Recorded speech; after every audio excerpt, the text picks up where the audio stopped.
Happy Fiesta kanatong tanan, and Blessed Friday as well. It is always part of our liturgical tradition that the third Friday after the Pentecost is celebrated, okay, with the heart of Jesus at the heart of it. In fact, the Eucharistic celebration brings us into this very heart where His overflowing love reaches out to us, all of us being sinners. And this is a very beautiful reminder that the heart of Jesus, actually, when He died, when I was a student, I was so amazed by what this writing or essay was talking all about the death of the Lord. You know, we are reminded that when Jesus died on the cross, when the soldiers were about to break the bones of those who were crucified, of course, Jesus and the other two, when they found out that Jesus was already dead, the soldier pierced a lance to the side of Jesus. And right there and then, what came out of his side? Blood and water. Now, there is always an interesting thing about this.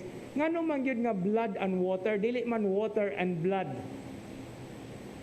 Did you ever ask that? Ngano man yung blood and water? The reason is because the blood was already exhausted. Nga kung pug-on ko no ang atong lawas, hotdo ng dugo, ang mugawas tubig na lang. Nakabantay mo anang nauset tayo mga samad. Pagkawala sa dugo ang mupuli tubig. That's why nainana, no? Sorry for the word, ha? So, the reason why Jesus died on the cross is also connected with the loss of blood.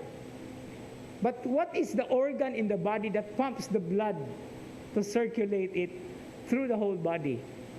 It's the heart. That's why it says, the article that I read when I was a student years back, says that Jesus died on the cross of heart attack. And heart attack here is not something to take lightly because He died for love of us, the heart being the symbol and the organ of love. And this is what is always celebrated every time we come to the Eucharist. It is the heart that pours out His love, cleanses us through the blood that He actually poured out for us. And this is a very interesting, and not just interesting, but a beautiful experience. Because every time we come to the Eucharist, we are being cleansed. Only if we are repentant. That is also part of the gospel reading today. Okay? There will be more joy in heaven over one repentant sinner than those who think they do not need any repentance at all.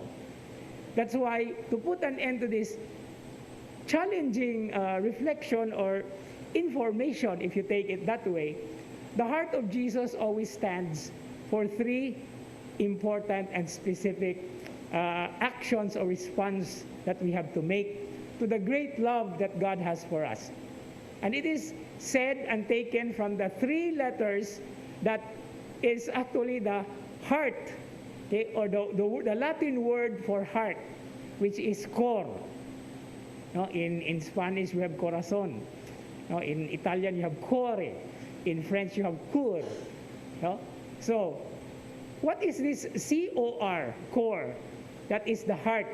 It stands for, first, consecration. This is what we have to respond to. With the celebration of the Eucharist and with the solemnity of the feast or the feast of the Sacred Heart of Jesus, we have to be also consecrated. That is why we will be praying before the end of the Mass today, the act of consecration to the Sacred Heart of Jesus.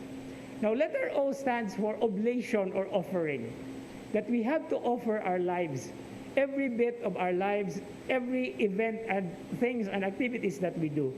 And finally, the most difficult one, reparation. Now, repair. Aron mo ayohon og unsay naguba og unsay na what we have destroyed, relationships or whatever it is. That is why we have to repair.